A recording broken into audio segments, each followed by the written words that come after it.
ప్రేక్షక దేవుళ్లకు నమస్కారం.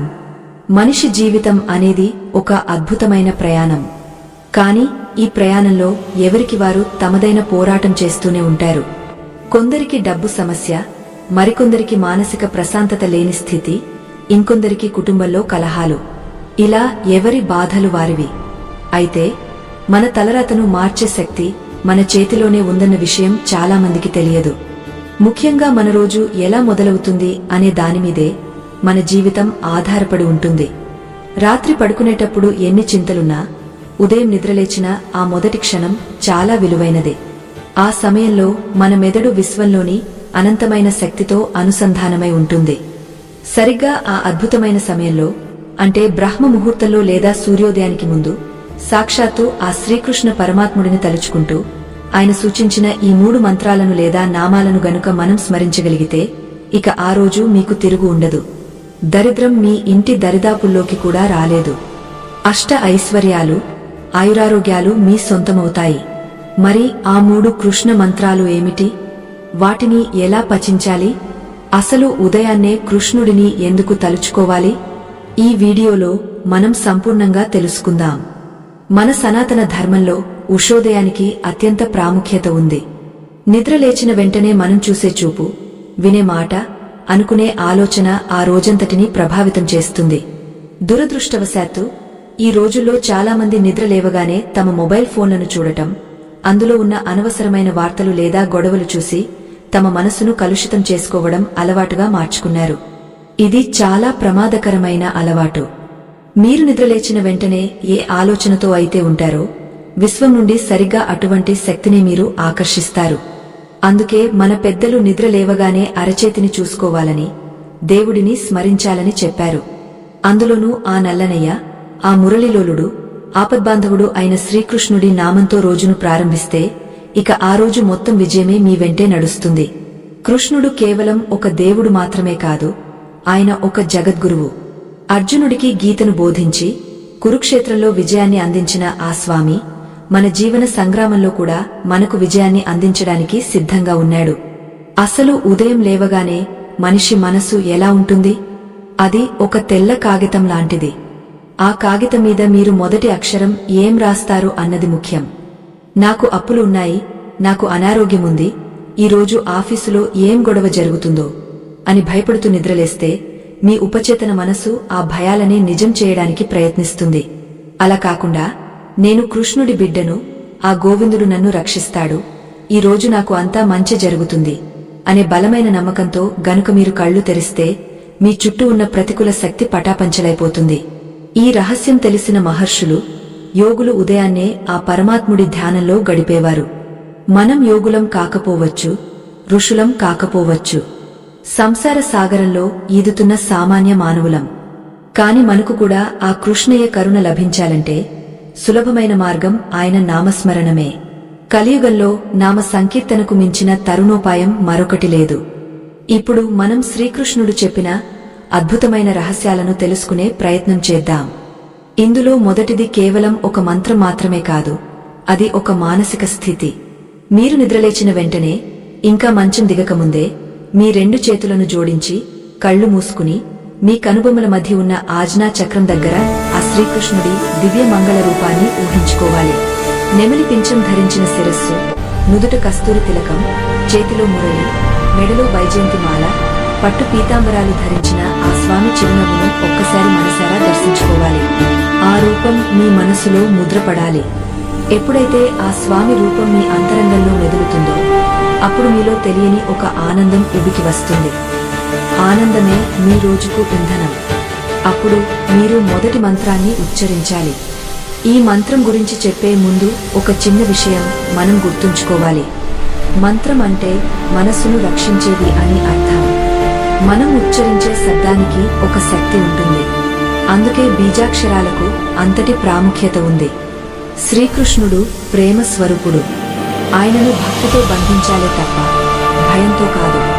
ద్రౌపది నిండు సభలో అవమానపాలు అవుతున్నప్పుడు ఆమె తన భర్తలను, పెద్దలను, చివరకు తన సొంత శక్తిని కూడా నమ్ముకోలేదు. 2 చేతులు పైకెత్తి గోవిందా, ద్వారకావాస అని ఆర్తనాదం చేసింది. ఆ పిలుపులో ఉన్న ఆర్తి, ఆ శరణాగతి భావం శ్రీకృష్ణుడిని కదిలించింది. అందుకే అక్షయంగా చీరలను ప్రసాదించి ఆమె మానాన్ని కాపాడాడు. మనం కూడా ఉదయం లేవగానే అంతటి ఆర్తితో స్వామిని పిలవాలి. మొదటి మంత్రం: కృష్ణాయ వాసుదేవాయ హరయే పరమాత్మనే ప్రణత క్లేశ నాశాయ గోవిందాయ నమో నమః. ఈ మంత్రాన్ని వినగానే చాలామందికి ఇది తెలిసిన మంత్రమే కదా అనిపించవచ్చు. కాని దీనిని పఠించే విధానంలోనే అసలైన రహస్యం దాగి ఉంది. ఈ మంత్రంలోని ప్రతి పదానికి ఒక లోతైన అర్థం, ఒక విశేషమైన శక్తి ఉంది.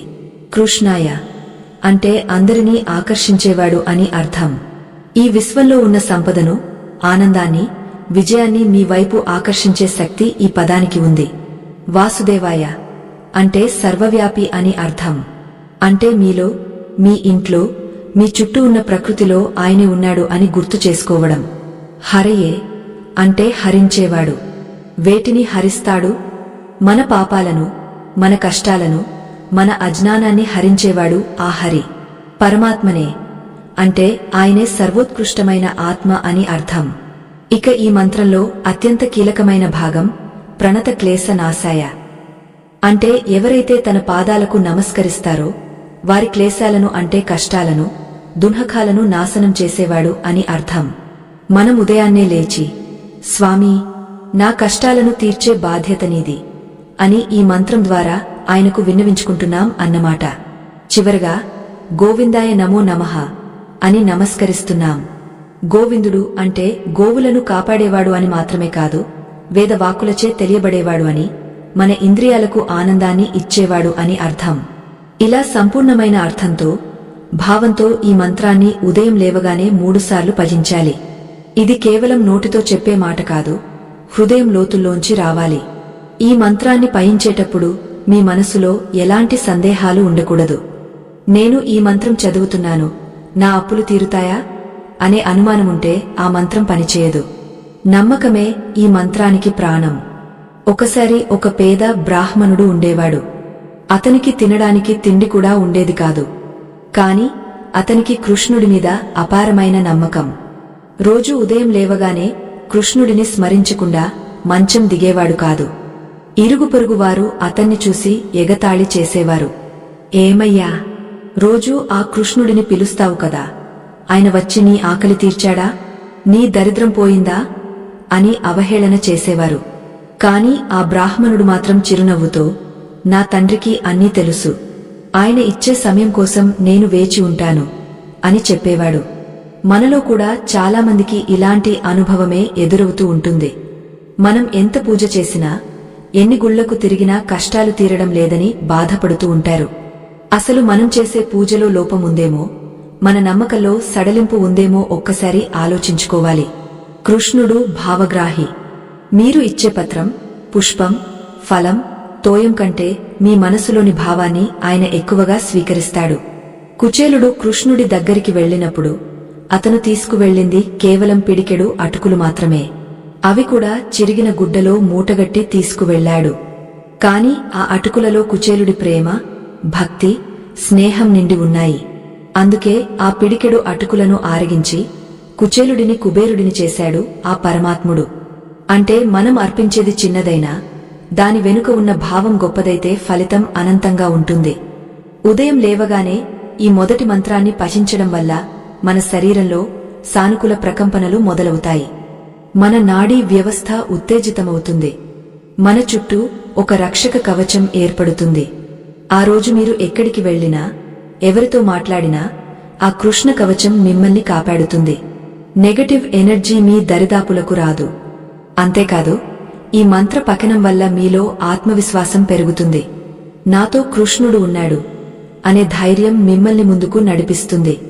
అయితే కేవలం ఈ ఒక్క మంత్రంతోనే సరిపోదు. కృష్ణుడు చెప్పిన మరో 2 అద్భుతమైన మంత్రాలు ఉన్నాయి. అవి మీ ఆర్థిక స్థితిని, మీ సామాజిక గౌరవాన్ని పెంచడానికి ఎంతగానో ఉపయోగపడతాయి.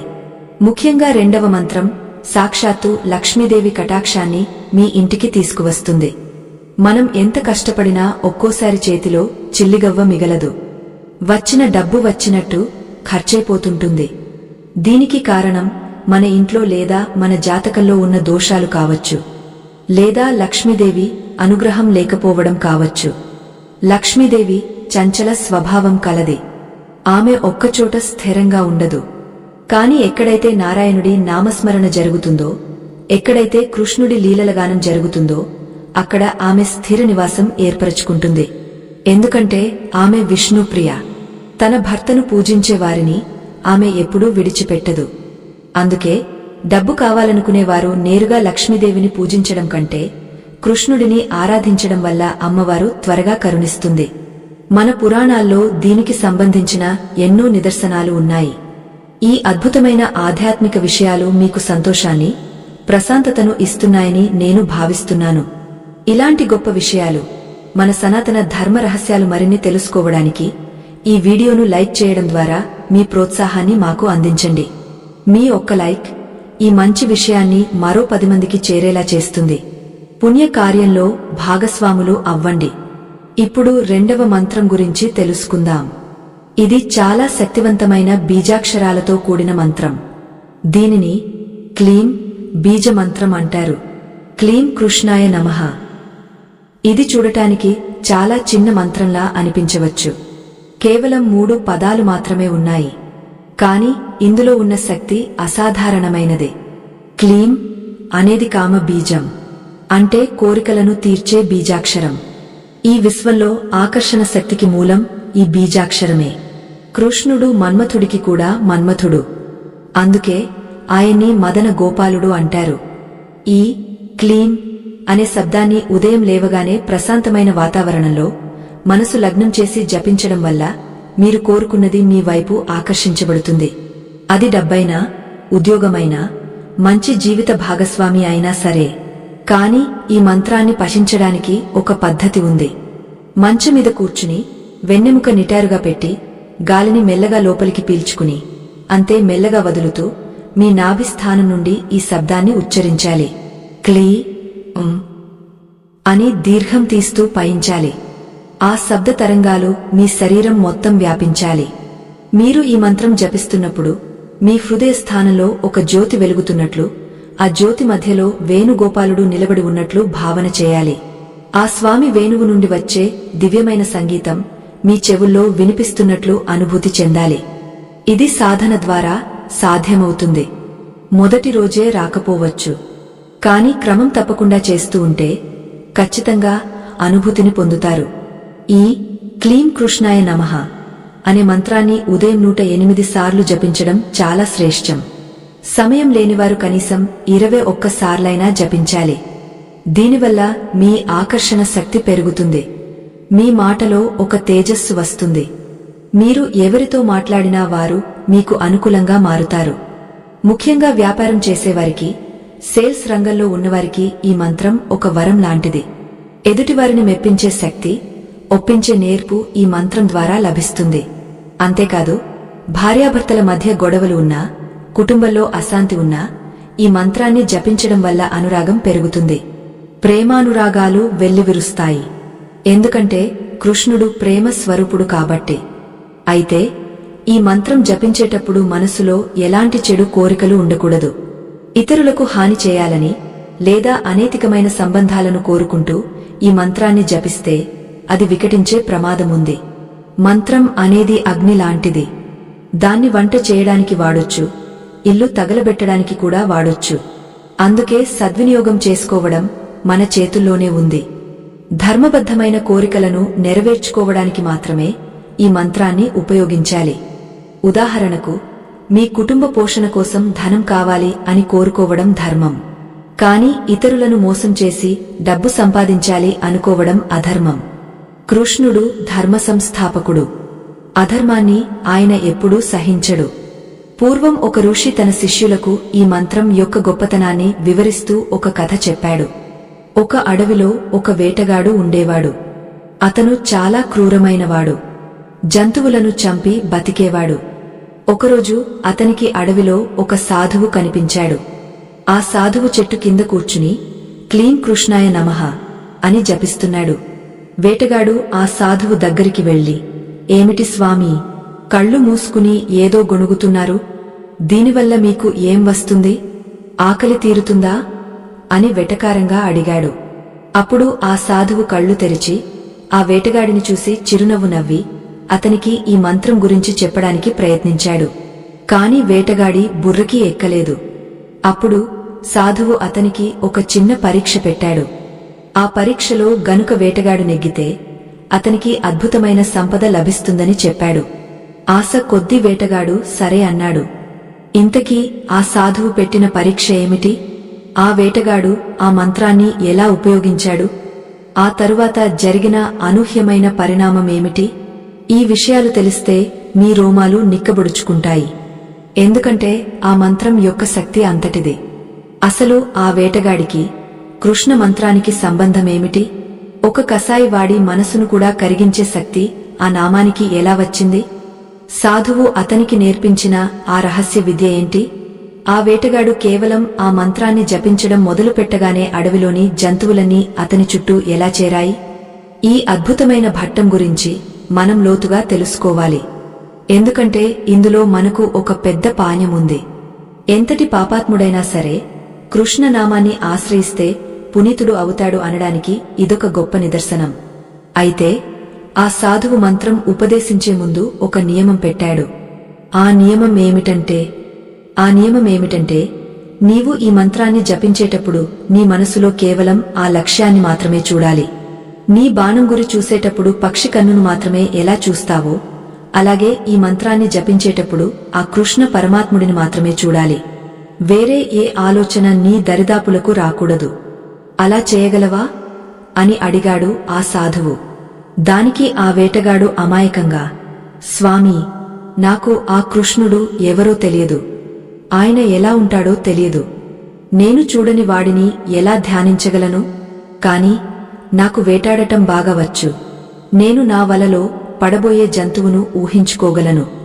దానికి బదులు నేను ఆ కృష్ణుడిని నా వలలో పడే ఒక అద్భుతమైన మృగంగా భావించి వేటాడవచ్చా అని అడిగాడు. ఆ మాటలకు సాధువుకు కోపం రాలేదు, పైగా నవ్వు వచ్చింది. భక్తిలో అమాయకత్వముంటే భగవంతుడు త్వరగా కరుగుతాడని ఆ సాధువుకు తెలుసు. అందుకే, సరే నాయనా, ఆ నల్లనయ్యను, ఆ నీలమేఘశ్యాముడిని అడవిలో తిరిగే ఒక మాయల మరాకిగా, ఒక దివ్యమైన తేజస్సుగా భావించు.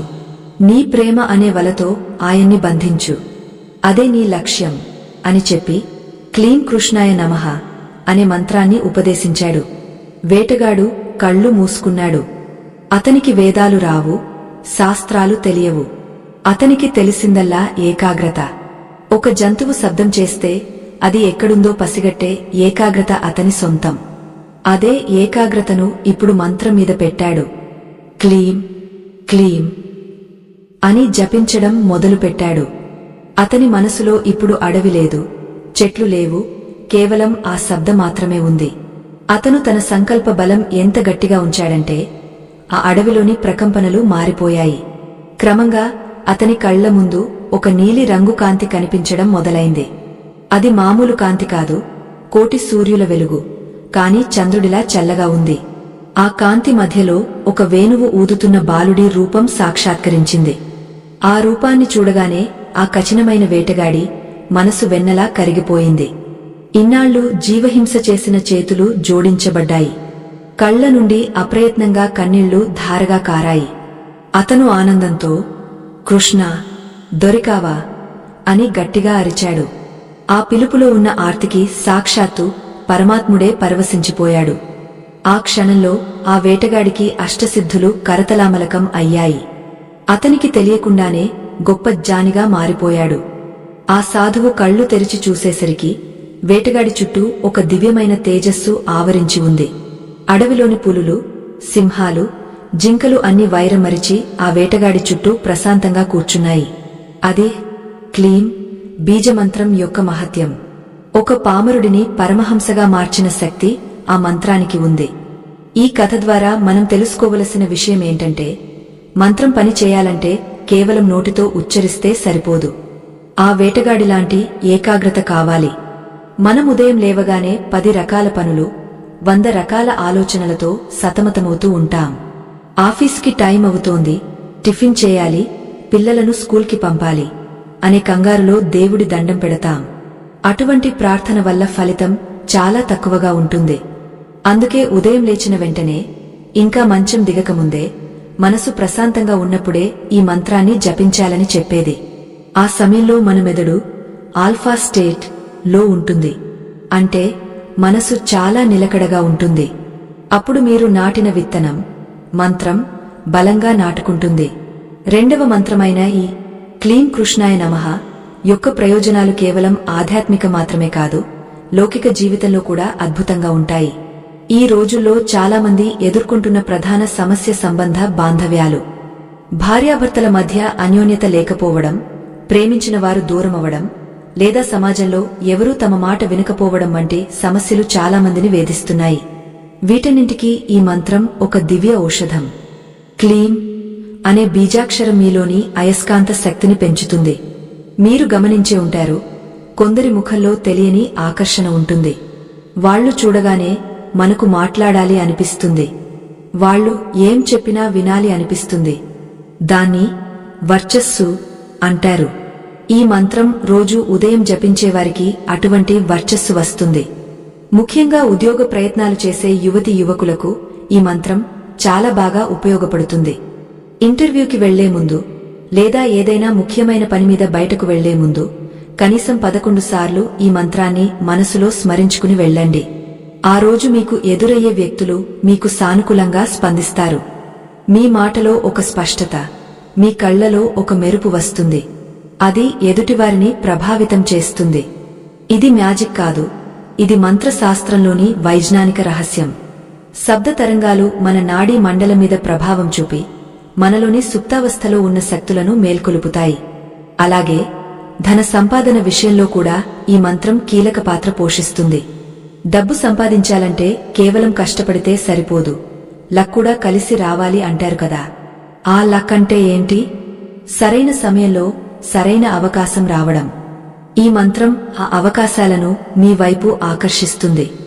వ్యాపారంలో నష్టాలు వస్తున్నవారు, అప్పుల బాధలో ఉన్నవారు రోజు ఉదయం స్నానం చేసిన తర్వాత ఒక రాగపాత్రలో నీళ్లు తీసుకుని అందులో తులసి దళం వేసి ఆ నీటిని చేతిలో పట్టుకుని 21 సార్లు ఈ మంత్రాన్ని జపించి ఆ తీర్థాన్ని స్వీకరిస్తే కొద్ది రోజుల్లోనే మీకు ఆర్థిక మార్గాలు తెరుచుకోవడం గమనిస్తారు. ఎక్కడి నుండో మీకు సహాయం అందుతుంది. ఆగిపోయిన పనులు కదులుతాయి. ఇంతటి గొప్ప విషయాన్ని, ఇంతటి శక్తివంతమైన మంత్రాన్ని మనం తెలుసుకుంటున్నాం కదా. ఈ జ్ఞానం నలుగురికి చేరడం ఎంత అవసరమో ఆలోచించండి. మన పురాణాల సారాంశాన్ని, మన ఋషుల తపశ్శక్తిని నేటి తరానికి అందించే ఈ చిన్న ప్రయత్నానికి మీ ఆదరణ చాలా ముఖ్యం. దయచేసి ఈ వీడియోను లైక్ చేసి మన సనాతన ధర్మం పట్ల మీకున్న గౌరవాన్ని చాటుకోండి. మీ ఒక్క క్లిక్ మాకు ఎంతో బలాన్నిస్తుంది. ఇప్పుడు మనం 3వ మంత్రం గురించి, అసలైన ధనమంత్రం గురించి తెలుసుకుందాం. మొదటి మంత్రంతో రక్షణ పొందాం, రెండవ మంత్రంతో ఆకర్షణ శక్తిని, మానసిక బలాన్ని పొందాం. ఇక 3వది నేరుగా మన జీవితంలో ఐశ్వర్యాన్ని, భోగభాగ్యాలను ప్రసాదించే మంత్రం. శ్రీకృష్ణుడు ద్వారకా నగరంలో సత్యభామ, రుక్మిణి మొదలైన అష్టమహిషులతో 16,000 మంది గోపికలతో అంతులేని సంపదతో తులతుగాడు. ఆయన నడిచిన నేల బంగారమైంది, ఆయన చూసిన చూపు వజ్రమైంది. అటువంటి వైభవం మనకు కూడా కలగాలంటే ఆ ద్వారకాధీశుడి అనుగ్రహం కావాలి. ఈ 3వ మంత్రం చాలా విశిష్టమైనది. దీనిని సిద్ధమంత్రం అంటారు. అంటే ఇది ఆల్రెడీ సిద్ధించబడిన మంత్రం. దీనికి ప్రత్యేకించి మనం లక్షల సార్లు జపం చేసి సిద్ధి పొందాల్సిన అవసరం లేదు. భక్తితో ఒక్కసారి పఠించినా ఫలితం కనిపిస్తుంది.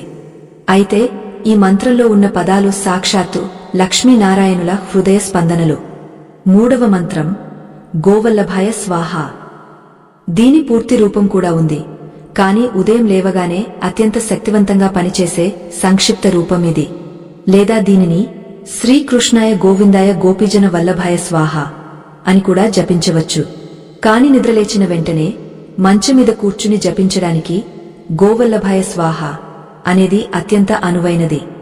గో అంటే ఆవు, వేదం, భూమి, ఇంద్రియాలు అని నానార్థాలు ఉన్నాయి. వల్లభాయ అంటే అధిపతి, ప్రియుడు లేదా రక్షకుడు అని అర్థం. స్వాహ అంటే సంపూర్ణంగా అర్పించడం. దీని అర్థం, ఓ కృష్ణ, ఈ సృష్టిలోని సంపదకు, జ్ఞానానికి, నా ఇంద్రియాలకు నీవే అధిపతివి. నేను నా అహంకారాన్ని వదిలి నీకు శరణాగతి చేస్తున్నాను. ఈ మంత్రాన్ని పఠించడం వెనుక ఒక పెద్ద రహస్యముంది. మనమెప్పుడైతే స్వాహ అంటామో అప్పుడు మనలోని నేను అనే అహంకారం దగ్ధమైపోతుంది. ఎక్కడ అహంకారం ఉండదో అక్కడ లక్ష్మి నిలుస్తుంది. రావణాసురుడు గొప్ప శివభక్తుడు, కాని అహంకారి. అందుకే అతనికి లక్ష్మి, సీత దక్కలేదు, పైగా నాశనమయ్యాడు. విభీషణుడు రాముడిని శరణు కోరాడు, అహంకారాన్ని వదిలేశాడు. అందుకే లంక రాజ్యాధిపత్యం, ఐశ్వర్యం అతన్ని వరించింది. ఈ సూత్రం మన జీవితానికి కూడా వర్తిస్తుంది. మనం ఉదయం లేవగానే నేను ఈరోజు అది సాధిస్తాను, ఇది సాధిస్తాను అనే అహంకారంతో కాకుండా కృష్ణ ఈ రోజు నీది, ఈ విజయం నీది అనే భావనతో మొదలు పెడితే ఆ భారాన్ని కృష్ణుడు మోస్తాడు. ముఖ్యంగా వ్యాపారవేత్తలు, షాపులు నడిపేవాళ్లు ఉదయం షాపు తెరవగానే లేదా ఆఫీసులో అడుగుపెట్టగానే ఈ గోవల్లభాయ స్వాహ అనే మంత్రాన్ని 11 సార్లు జపించి పని మొదలుపెట్టాలి. దీనివల్ల మీ వ్యాపార స్థలంలో ఉన్న వాస్తు దోషాలు, దిష్టి దోషాలు తొలగిపోతాయి. కస్టమర్ల రాక పెరుగుతుంది. ధన ప్రవాహానికి ఉన్న అడ్డంకులు తొలగిపోతాయి. ఒకవేళ మీరు అప్పులు ఇచ్చి ఉంటే అవి తిరిగి రావడానికి కూడా ఈ మంత్రం దోహదపడుతుంది. కాని ఇక్కడే ఒక మెలిక ఉంది. చాలామంది ఈ 3 మంత్రాలు వింటారు, చదువుతారు. కాని అందరికీ ఒకేలాంటి ఫలితం రాదు. కొందరికి వారం రోజుల్లోనే మార్పు కనిపిస్తుంది, మరికొందరికి నెలలైనా మార్పు రాదు. ఎందుకని? దీనికి కారణం మనం చేసే ఒక చిన్న పొరపాటు. ఈ 3 మంత్రాలను పఠించేటప్పుడు మనం పాటించాల్సిన ఒక ముద్ర ఉంది. ఆ ముద్ర వేయకుండా ఎన్ని లక్షల సార్లు జపించినా ఆ శక్తి మీ శరీరంలో నిలబడదు. అది నీరు లేని కుండలో నీళ్లు పోసినట్టు కారిపోతుంది. మన చేతి వేళ్లలో పంచభూతాలు ఉంటాయి.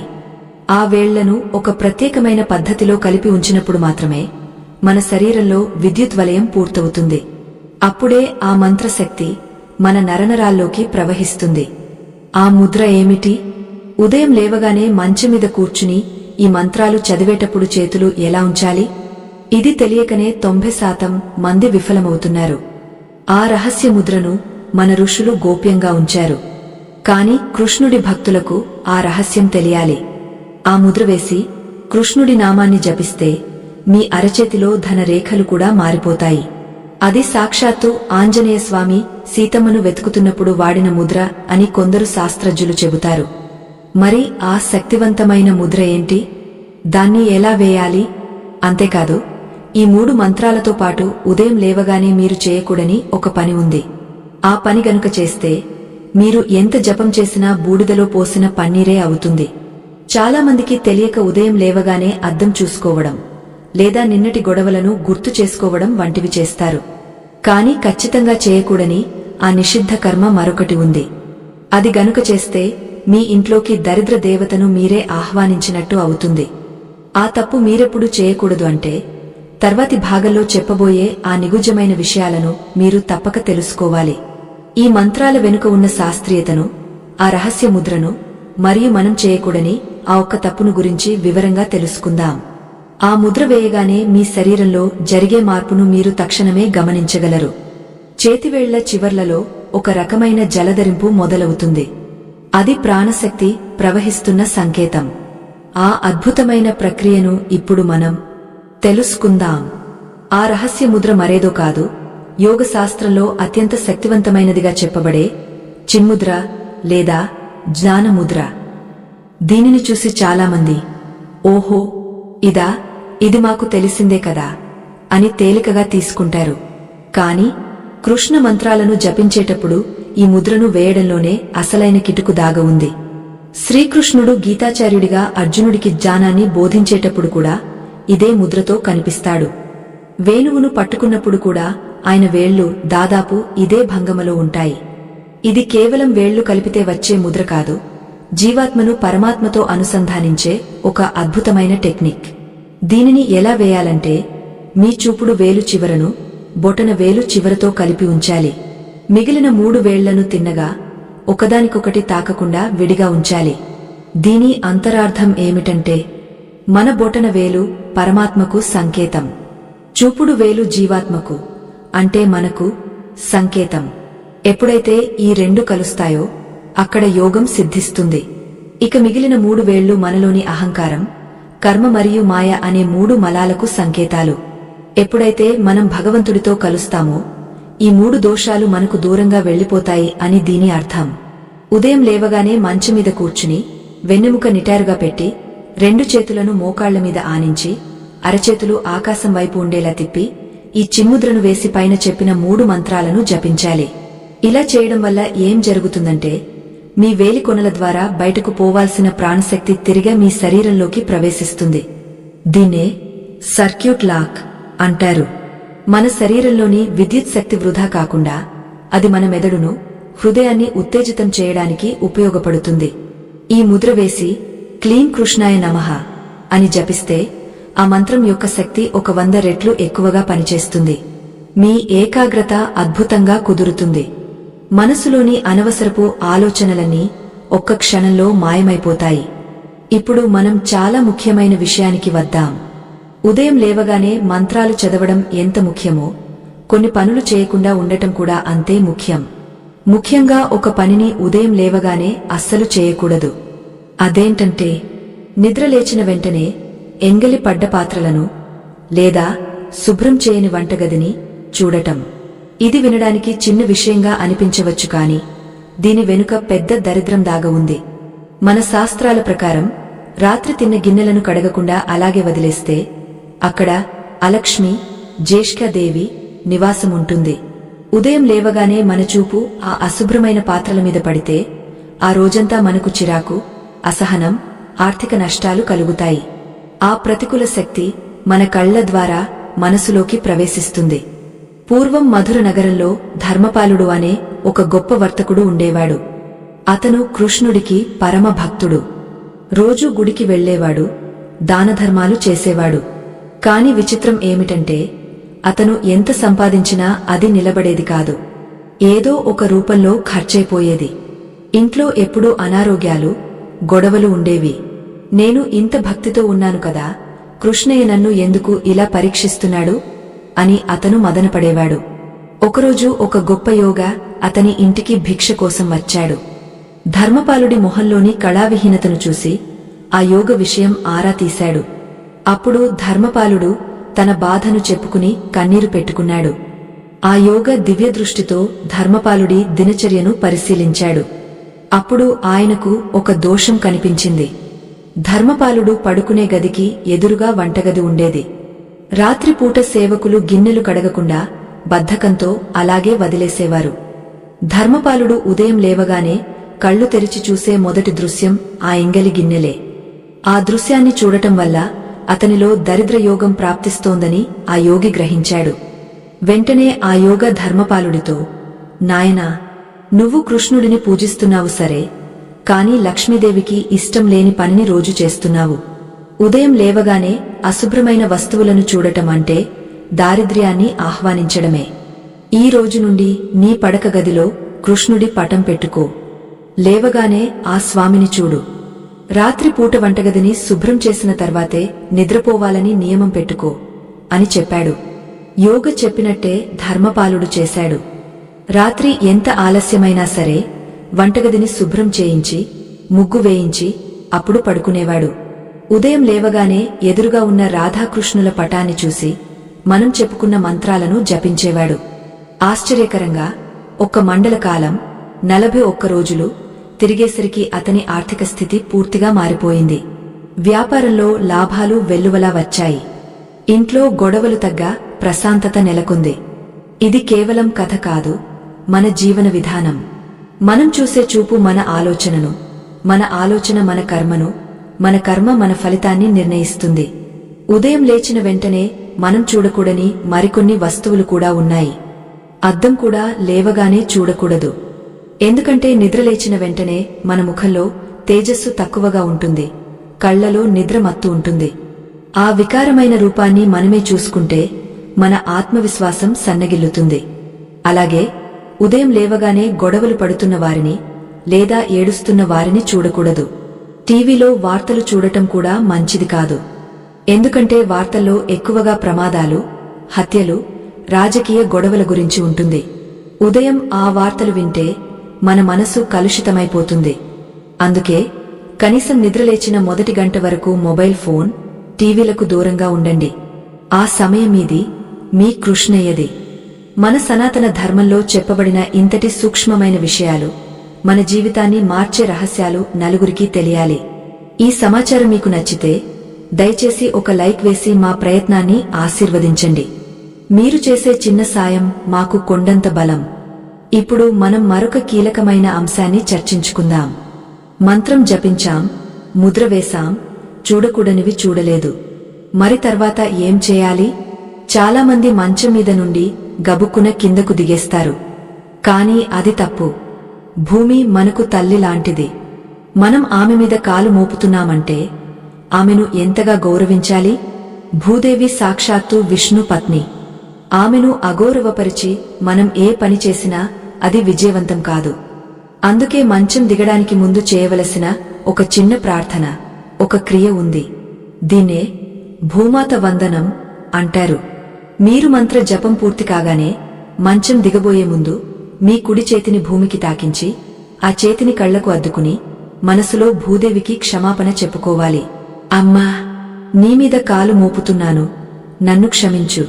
ఈ రోజు నేను చేసే పనులన్నీ ధర్మబద్ధంగా ఉండేలా చూడు అని ప్రార్థించాలి. దీనికి ఒక శ్లోకం కూడా ఉంది. సముద్రవసనే దేవి పర్వతస్తనమండితే విష్ణు పత్ని నమస్తుభ్యం పాద స్పర్శం క్షమస్వమే. ఈ శ్లోకం రాకపోతే పర్వాలేదు, పైన చెప్పిన భావం మనసులో అనుకున్నా చాలు. తల్లికి భాష ముఖ్యం కాదు, బిడ్డ భావం ముఖ్యం. ఈ చిన్న పని చేయడం వల్ల మీలో గ్రౌండింగ్ జరుగుతుంది. అంటే మీ శరీరంలో ఉన్న అధిక విద్యుత్ శక్తి భూమిలోకి వెళ్తుంది, భూమి నుండి సాత్విక శక్తి మీలోకి వస్తుంది. దీనివల్ల రోజంతా మీరు అలసిపోకుండా ఉత్సాహంగా ఉంటారు. అయితే ఇక్కడితో మన ఉదయకాల ఆరాధన పూర్తవ్వలేదు. మంచం దిగిన తర్వాత స్నానం చేయడానికి వెళ్లేలోపు మనం నీటితో చేయవలసిన ఒక అద్భుతమైన తాంత్రిక ప్రక్రియ ఉంది. దీనిని జల ప్రయోగం అంటారు. ఇది కృష్ణుడు గోపికలకు చెప్పిన రహస్య విద్యల్లో ఒకటి. మన ముఖం కడుక్కునే నీటిలో ఒక శక్తిని ఆవాహన చేసి ఆ నీటితో ముఖం కడుక్కుంటే మీ ముఖంలో రాజకళ వస్తుంది. మీరు ఎవరినైనా వశపరచుకోవచ్చు మంచి ఉద్దేశంతో. ఆ నీటిని ఎలా తయారు చేసుకోవాలి? అందులో ఏ మంత్రం కలపాలి? సాధారణంగా మనం బాత్రూంకి వెళ్లి ఏదో మొక్కుబడిగా ముఖం కడుక్కుంటాం. కానీ నీరు అనేది జ్ఞాపకశక్తి కలిగిన ఒక అద్భుత పదార్థం అని ఆధునిక సైన్స్ కూడా చెబుతోంది. మనం నీటివైపు చూసి ఏం మాట్లాడితే ఆ నీరు ఆ గుణాన్ని సంతరించుకుంటుంది. మరి ఆ నీటిని మనకు రక్షా కవచంగా ఎలా మార్చుకోవాలి?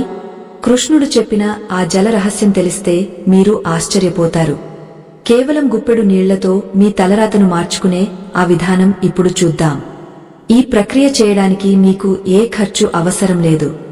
కేవలం శ్రద్ధ ఉంటే చాలు. మీరు నిద్రలేచి భూమాతకు నమస్కరించి మంచం దిగిన తర్వాత నేరుగా కుళాయి దగ్గరికి లేదా నీటిపాత్ర దగ్గరికి వెళ్ళండి. అక్కడ 2 చేతుల్లోకి నీటిని తీసుకుని ఆ నీటిని చూస్తూ ఒక ప్రత్యేకమైన బీజాక్షరాన్ని 7 సార్లు పయించాలి. ఆ తర్వాత ఆ నీటిని మీ కళ్లకు అద్దుకుని ముఖం కడుక్కోవాలి. ఇలా చేయడం వల్ల మీ కంటి చూపు మెరుగుపడటమే కాదు, మీలో ఉన్న బద్ధకం, నిర్లక్ష్యం, దురదృష్టం అన్నీ ఆ నీటితో పాటు కొట్టుకుపోతాయి. మరి ఆ బీజాక్షరం ఏమిటి? అది కృష్ణుడికి అత్యంత ఇష్టమైన అక్షరం. ఆ అక్షరంలోనే సృష్టి స్థితి లయలు ఉన్నాయి. ఆ అక్షరాన్ని నీటిలో కలిపి వాడటం వల్ల కలిగే అద్భుతాలను చూసి ఋషులకే మతిపోయింది. ఆ బీజాక్షరాన్ని ఎలా ఉచ్చరించాలి? దానికి ఉన్న నియమాలు ఏంటి? పొరపాటున కూడా ఆ సమయంలో మనసులో ఎలాంటి ఆలోచన ఉండకూడదు. ఈ విషయాలన్నీ మనం క్షుణ్ణంగా తెలుసుకోవాలి. ఎందుకంటే తప్పుగా ఉచ్చరిస్తే ఫలితం రాదు. ఈ జల ప్రయోగం తర్వాత మనం స్నానం చేసేటప్పుడు నీటిలో వేసుకోవాల్సిన ఒక చిన్న వస్తువు ఉంది. అది మీ ఇంట్లోనే, వంటగదిలోనే ఉంటుంది. కాని దాని విలువ కోట్లలో ఉంటుంది. అదేంటో తెలిస్తే ఆ వస్తువు మరేదో కాదు, పసుపు మరియు తులసి. స్నానం చేసే నీటిలో చిటికెడు పసుపు, 2 తులసి ఆకులు వేసుకుని స్నానం చేయడం అనేది కేవలం ఆరోగ్యం కోసమే కాదు, అదొక ఆధ్యాత్మిక శుద్ధి ప్రక్రియ. కృష్ణుడికి తులసి అంటే ఎంత ఇష్టమో మనందరికీ తెలుసు. సత్యభామ బంగారంతో తులాభారం వేసినా కృష్ణుడు తూగలేదు. కాని రుక్మిణి ఒక్క తులసి దళం వేయగానే సరితుగాడు. అంతటి మహత్యం తులసికి ఉంది. ఉదయం మనం స్నానం చేసే నీటిలో తులసి ఆకులు వేసుకుంటే ఆ నీరు పవిత్రమైన గంగాజలంలా మారిపోతుంది. ఆ నీటితో స్నానం చేస్తే మన ఆరా శుభ్రపడుతుంది. మన చుట్టూ ఉన్న నెగటివ్ ఎనర్జీ తొలగిపోయి పాజిటివ్ ఎనర్జీ వస్తుంది. అలాగే పసుపు లక్ష్మీప్రదం, గురు గ్రహానికి సంకేతం. ఎవరి జాతకంలో గురు బలం తక్కువగా ఉందో వారు స్నానం చేసే నీటిలో పసుపు వేసుకుంటే గురు అనుగ్రహం కలిగా ధనలాభం కలుగుతుంది. ఇందాక మనం జల ప్రయోగం గురించి మాట్లాడుకున్నాం కదా, అందులో వాడాల్సిన బీజాక్షరం వం. ఇది వరుణ దేవుడికి స్వాధిష్టాన చక్రానికి సంబంధించిన బీజం. చేతిలో నీరు తీసుకుని ఆ నీటిని చూస్తూ వం వం వం అని 7 సార్లు అని ఆ నీటితో ముఖం కడుక్కుంటే మీ ముఖంలో ఆకర్షణ పెరుగుతుంది. నీరు మన భావోద్వేగాలకు ప్రతీక. మనలో పేరుకుపోయిన కోపం, ఆవేదన, భయం వంటి భావోద్వేగాలను ఈ వం అనే బీజాక్షరం ప్రక్షాళన చేస్తుంది. ఈ చిన్న క్రియను అలవాటు చేసుకుంటే మీరు రోజంతా ఎంత ఒత్తిడిలో ఉన్నా ప్రశాంతంగా ఉండగలుగుతారు. ఇప్పుడు స్నానం తర్వాత చేయవలసిన అత్యంత ముఖ్యమైన పని గురించి తెలుసుకుందాం. దీన్నే దీపారాధన అంటారు. దీపం జ్యోతింహ పరబ్రహ్మ దీపం సర్వతమోపహం అని శాస్త్రం చెబుతోంది. అంటే దీపమే పరబ్రహ్మ స్వరూపం. దీపమే చీకటిని, అజ్ఞానాన్ని పోగొట్టేది. ఉదయం స్నానం చేసిన వెంటనే శుభ్రమైన బట్టలు కట్టుకుని సాధ్యమైనంత వరకు పట్టు లేదా కాటన్ బట్టలు, నైటీలు, టీషర్టులు వేసుకుని పూజ చేయకూడదు. పూజాగదిలో దీపం వెలిగించాలి. అయితే కృష్ణుడి పూజలో దీపం వెలిగించడానికి ఒక ప్రత్యేకత ఉంది. మీరు వాడే నూనె లేదా నెయ్యి మరియు వత్తుల సంఖ్య మీ కోరికను బట్టి ఉండాలి. మీకు త్వరగా అప్పులు తీరాలంటే లేదా ఆర్థిక సమస్యల నుండి బయటపడాలంటే ఆవు నెయ్యితో దీపం వెలిగించడం శ్రేష్టం. ఆవు నెయ్యి లక్ష్మీదేవికి అత్యంత ప్రీతిపాత్రమైనది. ఒకవేళ ఆవు నెయ్యి స్తోమత లేకపోతే నువ్వుల నూనె వాడవచ్చు. నువ్వుల నూనె శని దోషాలను పోగొడుతుంది. కృష్ణుడి ఫోటో ముందు లేదా విగ్రహం ముందు 2 దీపాలు వెలిగించాలి. ఒకటి తూర్పు వైపు, మరొకటి ఉత్తరం వైపు ముఖం చేసి ఉండాలి. దీపారాధన చేసిన తర్వాత కృష్ణుడికి ఇష్టమైన నైవేద్యం పెట్టాలి. కృష్ణుడు చిన్న పిల్లవాడి లాంటివాడు. ఆయనకు ఆకలి ఎక్కువ. అందుకే ఉదయాన్నే ఏదో ఒకటి, కనీసం పాలు, పంచదార లేదా వెన్న లేదా పండ్లు నైవేద్యంగా పెట్టాలి. స్వామీ, ఇది నీకోసం అని ప్రేమగా అర్పించాలి. మనం తినే ప్రతి ముద్ద కృష్ణ ప్రసాదమే అని భావించి తినాలి. నైవేద్యం పెట్టిన తర్వాత మనం ఇంతకు ముందు చెప్పుకున్న 3 మంత్రాలను కృష్ణాయ వాసుదేవాయ, క్లీం కృష్ణాయ నమః, గోవల్లభాయ స్వాహ ఒక్కసారి మళ్లీ పయించి కృష్ణుడి అష్టోత్తరం 108 పేర్లు చదవడం చాలా మంచిది. సమయం లేకపోతే కనీసం 11 నామాలు చదవాలి. కృష్ణ అష్టోత్తరంలో ఒక్కో నామానికి ఒక్కో శక్తి ఉంటుంది. ఉదాహరణకు ఓం కేశవాయ నమః అంటే కష్టాలను తొలగించేవాడు అని, ఓం మాధవాయ నమః అంటే విద్యకు, జ్ఞానానికి అధిపతి అని అర్థం. పిల్లలు చదువులో రాణించాలంటే మాధవాయ నమః అని రోజూ జపించాలి. ఇక్కడ ఒక ఆసక్తికరమైన విషయం ఉంది. పూర్వం ఒక రాజు ఉండేవాడు. అతనికి దైవభక్తి లేదు. కాని అతని భార్య కృష్ణ భక్తురాలు. ఆమె రోజు ఉదయాన్నే లేచి స్నానం చేసి తులసి కోట దగ్గర దీపం వెలిగించి కృష్ణుడి నామాలు చదువుతుండేది. రాజు ఆమెను చూసి నవ్వేవాడు. ఏంటే పిచ్చిదానా, ఆ రాయికి రప్పకి దండం పెడితే రాజ్యం వస్తుందా? నా కత్తిని నమ్ముకుంటే రాజ్యం వస్తుంది అని అహంకారంతో మాట్లాడేవాడు. రాణి ఏమీ మాట్లాడకుండా చిరునవ్వుతో తన పని తాను చేసుకుపోయేది. ఆమె నైవేద్యం పెట్టిన ప్రసాదాన్ని రాజుకు కూడా ఇచ్చేది. రాజు దాన్ని తినేవాడు, ఏదో తినుబండారమని. అలా కొన్నాళ్లు గడిచింది. ఒకసారి పొరుగుదేశం రాజు వీరి రాజ్యంపై దండెత్తాడు. ఆ రాజు చాలా బలవంతుడు. మన రాజుగారి సైన్యం చాలా చిన్నది. ఓటమి ఖాయమని అందరూ భయపడ్డారు. రాజు కూడా దిగులు పడ్డాడు. యుద్ధం జరిగే రోజు ఉదయం రాణి యథావిధిగా పూజ చేసి కృష్ణుడి పాదాల దగ్గర ఉంచిన ఒక కత్తిని తీసుకుని రాజుకు ఇచ్చింది. ప్రభూ, ఈ కత్తిని ఆ కృష్ణుడు ఆశీర్వదించాడు. దీన్ని తీసుకువెళ్ళండి, విజయం మీదే అని చెప్పింది. రాజుకు నమ్మకం లేకపోయినా భార్య మాట కాదనలేక ఆ కత్తిని తీసుకున్నాడు. యుద్ధ రంగంలోకి దిగాడు. ఆ రోజు ఏం జరిగిందో తెలుసా? రాజు కత్తి తిప్పుతుంటే శత్రువులకు ఒక కత్తి 100 కత్తులుగా కనిపించింది. రాజు వెనుక ఒక నీలి రంగు మేఘం ఆవరించి అతన్ని రక్షిస్తున్నట్టు అనిపించింది. శత్రు సైన్యం భయంతో పారిపోయింది. యుద్ధం గెలిచిన తర్వాత రాజుకు అర్థమైంది, అది తన బలం కాదు, తన భార్య చేసిన కృష్ణ పూజా ఫలమని. అప్పటి నుండి రాజు కూడా పరమభక్తుడిగా మారిపోయాడు. దీన్ని బట్టి మనకు అర్థమయ్యేది ఏంటంటే, ఇంట్లో ఒక్కరు భక్తిగా పూజ చేసినా ఆ ఫలితం కుటుంబం మొత్తానికి దక్కుతుంది. భార్య చేసే పూజ భర్తకు రక్ష, తల్లిదండ్రులు చేసే పూజ పిల్లలకు రక్ష. అందుకే మన స్త్రీలు ఉదయాన్నే లేచి పూజలు చేస్తారు. వారి త్యాగం, వారి భక్తి వల్లే మన ఇళ్లు సురక్షితంగా ఉన్నాయి. అయితే కృష్ణుడిని పూజించేటప్పుడు మనం అర్పించాల్సిన ఒక పువ్వు ఉంది. ఆ పువ్వు అంటే కృష్ణుడికి ప్రాణం. అది బంగారు పువ్వు కాదు, వెండి పువ్వు కాదు. అది మన పెరట్లో దొరికే చాలా సాధారణమైన పువ్వు. కాని దాన్ని అర్పిస్తే కృష్ణుడు వెంటనే ప్రసన్నుడవుతాడు. అదే పారిజాతం. సత్యభామ కోసం కృష్ణుడు దేవలోకం నుండి భూమికి తెచ్చిన వృక్షం పారిజాతం. దీని పూలు రాత్రిపూట వికసిస్తాయి, ఉదయానికి రాలిపోతాయి. సాధారణంగా రాలిన పూలను దేవుడికి పెట్టరు. కాని పారిజాత పూలు మాత్రం రాలినవే శ్రేష్టం. వాటి సువాసన కృష్ణుడికి చాలా ఇష్టం. మీకు పారిజాత పూలు దొరికితే వాటిని తప్పకుండా కృష్ణుడికి అర్పించండి. అవి దొరకకపోతే తులసి దళం చాలు. తులసి దళ మాత్రేన సంతోషం పొందువాడు మన గోపాలుడు. పూజగదిలో మనం గమనించాల్సిన మరో విషయం విగ్రహాల ఏర్పాటు. కృష్ణుడి విగ్రహం లేదా ఫోటో ఒంటరిగా ఉండకూడదు. రాధతో కలిసున్న ఫోటో లేదా రుక్మిణి సత్యభామలతో ఉన్న ఫోటో పెట్టుకోవడం మంచిది. ఎందుకంటే కృష్ణుడు ప్రేమకు ప్రతీక. శక్తి, రాధ లేనిదే శివుడైనా కృష్ణుడైనా అసంపూర్ణమే.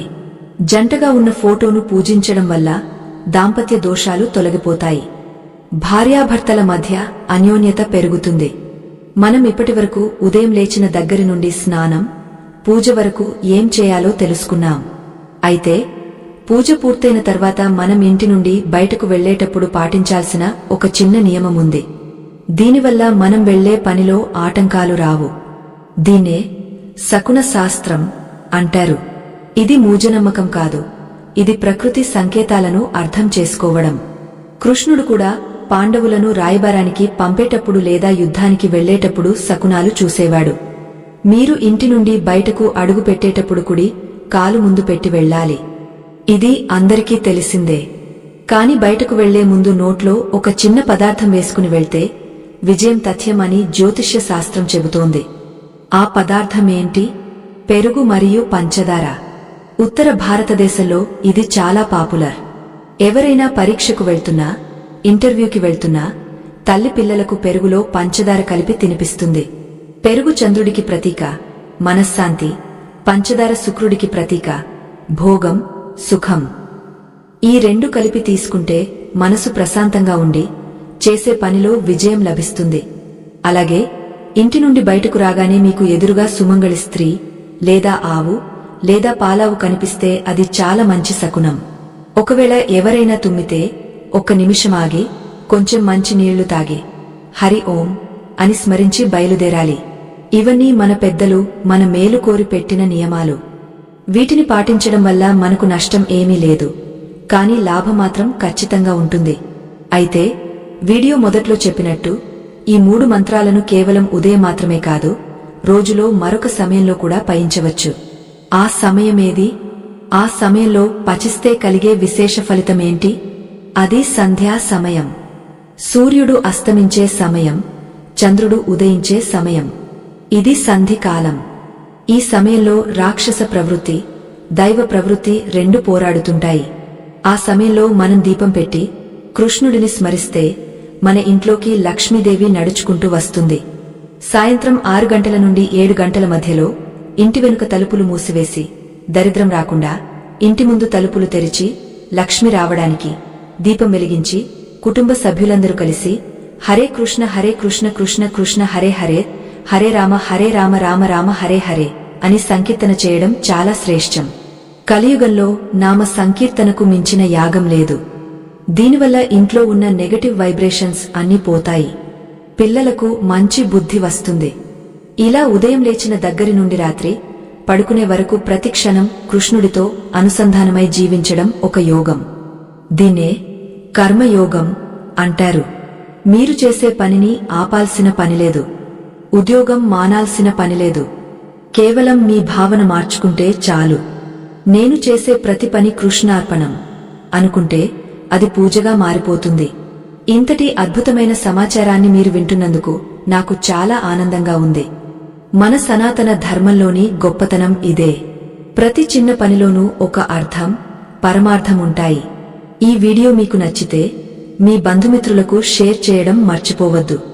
మంచిని పంచితే అది రెట్టింపై మన దగ్గరికి వస్తుంది. ఇప్పుడు చివరిగా కృష్ణుడికి సంబంధించిన ఒక అతి ముఖ్యమైన రహస్యాన్ని, ఒక యంత్రాన్ని గురించి తెలుసుకుందాం. మీ ఇంట్లో లేదా పర్సులో ఈ యంత్రాన్ని పెట్టుకుంటే డబ్బుకు ఎప్పుడూ లోటు ఉండదు. ఆ యంత్రమేంటి? దాన్ని ఎలా గీయాలి? లేదా ఎక్కడ దొరుకుతుంది? ఈ విషయం తెలిస్తే మీరు ఆశ్చర్యపోతారు. అది చాలా సులభమైనది, కానీ అత్యంత శక్తివంతమైనది. అదేమిటంటే ఆ యంత్రం మరేదో కాదు, అత్యంత శక్తివంతమైన మరియు సులభమైన శ్రీ యంత్రం లేదా కృష్ణుడికి సంబంధించిన సంతాన గోపాల యంత్రం కాదు. మనం చెప్పుకోబోయేది మీరు స్వయంగా తయారు చేసుకోగలిగే ఒక అద్భుతమైన బీజాక్షర యంత్రం. దీనికి కావలసినవి కేవలం ఒక తమలపాకు, కొంచెం గంధం లేదా కుంకుమ మరియు ఒక ఆవు నెయ్యి దీపం. ఈ యంత్రాన్ని బయట కొనుగోలు చేయవలసిన అవసరం లేదు. మీ భక్తి, మీ శ్రద్ధ ఈ యంత్రానికి ప్రాణం పోస్తాయి. దీన్ని ఎలా తయారు చేయాలంటే, శుక్లపక్షంలో వచ్చే ఏదైనా గురువారం నాడు లేదా శుక్రవారం నాడు ఉదయం స్నానం చేసిన తర్వాత ఒక తాజా తమలపాకును తీసుకోండి. ఆ తమలపాకు తొడిమను తుంచేయండి. ఇప్పుడు గంధం అరగదీసి అందులో చిటికెడు కుంకుమ కలిపి ఒక పేస్టులా తయారు చేయండి. ఆ మిశ్రమంతో తమలపాకు మధ్యలో మీ ఉంగరపు వేలితో ఒక త్రిభుజాన్ని గీయండి. ఆ త్రిభుజం మధ్యలో మనం ఇందాక చెప్పుకున్న క్లీం అనే బీజాక్షరాన్ని రాయండి. రాస్తున్నంతసేపు మీ మనసులో మీ కోరికను బలంగా తలచుకోండి. స్వామీ, నా అప్పులు తీరాలి లేదా నా వ్యాపారం బాగుండాలి అని సంకల్పం చేసుకోండి. ఇలా రాసిన తర్వాత ఆ తమలపాకును దేవుడి పటం ముందు ఉంచి దానిమీద కొన్ని అక్షతలు, పూలు వేసి నమస్కరించండి. ఆ రోజంతా ఆ ఆకును అక్కడే ఉంచండి. మరుసటి రోజు ఉదయం ఆ ఆకు ఎండిపోతుంది. ఆ ఎండిన ఆకును పొడి చేసి లేదా అలాగే తీసుకువెళ్లి పారే నీటిలో, నదిలో లేదా కాలువలో కలపాలి లేదా తొక్కని చోట చెట్టు మొదట్లో వేయాలి. ఇలా వరుసగా 7 గురువారాలు చేస్తే మీ సమస్య ఎంత పెద్దదైనా సరే మంచులా కరిగిపోతుంది. ఇది అనుభవపూర్వకంగా చాలామంది ఫలితాన్ని పొందిన తరుణోపాయం. తమలపాకు ఆంజనేయ స్వామికి, కృష్ణుడికి ఇద్దరికీ ఇష్టమైనది. అందులో బీజాక్షరాన్ని లిఖించడం వల్ల దానికి యంత్రశక్తి వస్తుంది. అయితే కేవలం పూజలు, యంత్రాల వల్లే దేవుడు కరుణిస్తాడా? కాదు. కృష్ణుడు ప్రేమ పిపాసి. ఆయనకు కావాల్సింది మీ ఆస్తిపాస్తులు కాదు, మీ హృదయం. దీనికి సంబంధించిన ఒక హృదయపూర్వకమైన కథ భాగవతంలో ఉంది. అది ఫలాల అమ్మే వృద్ధురాలి కథ. ద్వాపర యుగంలో కృష్ణుడు చిన్న బాలుడిగా ఉన్నప్పుడు ఒకరోజు ఒక పండ్ల ఆవిడ, పండ్లు కొనండి, తీయని పండ్లు అని అరుచుకుంటూ వీధిలోకి వచ్చింది. ఆ పిలుపు వినగానే చిన్ని కృష్ణుడు పరిగెత్తుకుంటూ వచ్చాడు. ఆమె గంపలో ఉన్న రంగురంగుల పండ్లను చూసి ముచ్చటపడ్డాడు. బామ్మా, నాకు పండ్లు కావాలి అని ముద్దుగా అడిగాడు. ఆ వృద్ధురాలు ఆ నీలమేఘ బాలుడి అందాన్ని చూసి మైమరచిపోయింది. నాయనా, నీ దగ్గర ఏముంది నాకు ఇవ్వడానికి అని అడిగింది. అప్పుడు కృష్ణుడు ఇంట్లోకి పరిగెత్తుకెళ్లి గుప్పెట్లో కొన్ని ధాన్యపు గింజలు తీసుకుని వచ్చాడు. కాని అతను చిన్న పిల్లవాడు కదా, పరిగెత్తుకుంటూ వచ్చేసరికి వేళ్ల సందుల్లోంచి గింజలన్నీ రాలిపోయి ఆవిడ దగ్గరికి వచ్చేసరికి పిడికిలిలో 2-3 గింజలు మాత్రమే మిగలాయి. అది చూసి ఆ పండ్ల ఆవిడ చిన్నబుచ్చుకోలేదు. ఆ బాలుడి ప్రయత్నాన్ని, ఆ అమాయకత్వాన్ని చూసి మురిసిపోయింది. పర్వాలేదు కన్నా, నువ్వు ఇచ్చింది చాలు అని ఆ 2 గింజలను తీసుకుని తన గంపలోని పండ్లన్నీ కృష్ణుడి దోసిట్లో నింపేసింది. కృష్ణుడు సంతోషంగా పండ్లు తీసుకుని వెళ్లిపోయాడు. ఆవిడ ఖాళీ గంపతో ఇంటికి వెళ్ళింది. కాని ఇంటికి వెళ్లి చూసుకునేసరికి ఆమె గంపలో ఆశ్చర్యం. ఆమె గంప నిండా నవరత్నాలు, వజ్రాలు, వైజూర్యాలు మెరుస్తున్నాయి. ఆమె ఇచ్చినవి సాధారణ పండ్లు, కాని కృష్ణుడు ఆమెకు ఇచ్చింది అక్షయ ఐశ్వర్యం. ఈ కథలో ఉన్న నీతి ఏంటంటే, మనం భగవంతుడికి ఇచ్చేటప్పుడు లాభనష్టాలు బేరీజు వేసుకోకూడదు. నేను 10 రూపాయల కొబ్బరికాయ కొట్టాను, నాకు 1,00,000 రూపాయల లాభం రావాలి అనుకోవడం వ్యాపారం, భక్తి కాదు. ఆ పండ్ల ఆవిడలా నిస్వార్థంగా ప్రేమిస్తే అడగకుండానే వరాలు ఇచ్చేవాడు మన గోపాలుడు. మీ శక్తి కొలది పేదవారికి సహాయం చేయండి. ఆకలితో ఉన్నవారికి అన్నం పెట్టండి. మూగ జీవాలకు, ముఖ్యంగా గోవులకు గ్రాసం వేయండి. కృష్ణుడిని పూజించి గోవును ఆకలితో ఉంచితే ఆ పూజ వ్యర్థం. గోమాతలో 3,00,00,000 దేవతలు ఉంటారు అన్నది అక్షర సత్యం. మీ స్తోమతను బట్టి వారానికి ఒకసారైనా గోశాలకు వెళ్లి ఆవులకు అరటిపళ్ళు లేదా పచ్చగడ్డి తినిపించండి. ఆ గోమాత కళ్లలో కనిపించే సంతృప్తి సాక్షాత్తు కృష్ణుడి ఆశీర్వాదమే. మనం చెప్పుకుంటున్న ఈ కథలు, ఈ నియమాలు మీలో మార్పు తెస్తున్నాయని, మీకు మానసిక ప్రశాంతతను ఇస్తున్నాయని భావిస్తున్నాను. ఇంతటి అమూల్యమైన జ్ఞానాన్ని 10 మందితో పంచుకోవడం కూడా దైవకార్యమే. దయచేసి ఈ వీడియోను లైక్ చేయండి, మీ ఆత్మీయులకు షేర్ చేయండి. మీరు చేసే ఈ చిన్న పని వల్ల ఎవరో ఒకరు కృష్ణుడికి దగ్గరవుతారు. పుణ్యాన్ని మూటగట్టుకోండి. ఇప్పుడు మనం రోజువారీ జీవితంలో పాటించాల్సిన సాత్విక జీవన విధానం గురించి మాట్లాడుకుందాం. మంత్రం అనేది ఒక విత్తనమైతే మన శరీరం భూమి లాంటిది. భూమి సారవంతంగా లేకపోతే విత్తనం మొలకెత్తదు కదా. అలాగే మన శరీరం, మనసు శుద్ధంగా లేకపోతే మంత్రం పనిచేయదు. మరి శరీరాన్ని ఎలా శుద్ధి చేసుకోవాలి? దీనికి ప్రధాన మార్గం ఆహారం. మనం ఏది తింటామో మనసు అలాగే తయారవుతుంది అని పెద్దల మాట. కారాలు, మసాలాలు, మాంసాహారం ఎక్కువగా తింటే మనలో రజోగుణం, కోపం, ఆవేశం మరియు తమోగుణం, బద్ధకం, నిద్ర పెరుగుతాయి. ఇవి ఆధ్యాత్మిక సాధనకు శత్రువులు. సాధ్యమైనంత వరకు సాత్విక ఆహారం అంటే పాలు, పండ్లు, ఆకుకూరలు, మితమైన మసాలా లేని వంటకాలు తీసుకోవడం అలవాటు చేసుకోండి. పూర్తిగా మాంసాహారం మానలేకపోయినా కనీసం ఏకాదశి, గురువారం, శనివారం వంటి పర్వదినాల్లో అయినా నిష్టగా ఉండండి. అన్నింటికంటే ముఖ్యంగా వండిన ఆహారాన్ని తినే ముందు కళ్ళకద్దుకుని కృష్ణార్పణం అని మనసులో అనుకుని తినండి. అప్పుడు ఆ ఆహారంలో ఉన్న దోషాలు పోయి అది ప్రసాదంగా మారుతుంది. దీనివల్ల మీ ఆరోగ్యం మెరుగుపడుతుంది, మనసు ప్రశాంతంగా ఉంటుంది. ఆహారంతో పాటు వాక్ శుద్ధి కూడా చాలా ముఖ్యం. కృష్ణుడిని పూజించే నోటితో అబద్ధాలు ఆడకూడదు, ఇతరులను నిందించకూడదు, బూతులు మాట్లాడకూడదు. ద్రౌపది ఒక్క మాట జారింది. గుడ్డివానికి గుడ్డివాడే పుడతాడు అని దుర్యోధనుడిని చూసి నవ్వింది. ఆ ఒక్క మాటే మహాభారత యుద్ధానికి బీజం వేసింది. మాట తూలే ముందు ఒక్క క్షణం ఆలోచించండి. సత్యం బ్రూయాత్, ప్రియం బ్రూయాత్. నిజమే చెప్పాలి, కాని అది వినసొంపుగా చెప్పాలి అని శాస్త్రం. కఠినమైన నిజాన్ని కూడా మృదువుగా చెప్పే నేర్పును కృష్ణుడి నుండి మనం నేర్చుకోవాలి.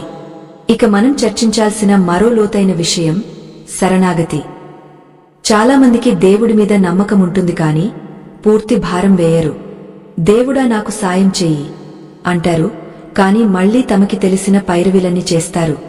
ఇది తప్పు కాదు, కాని ఇది పూర్తి శరణాగతి కాదు. దీనిని వివరించడానికి మన గురువులు 2 ఉదాహరణలు చెబుతారు. 1 మర్కట న్యాయం, కోతిపిల్ల.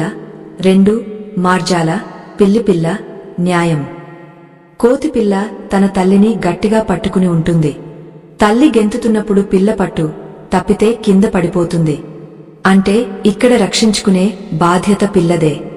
దీన్నే భక్తిలో సాధన అంటారు.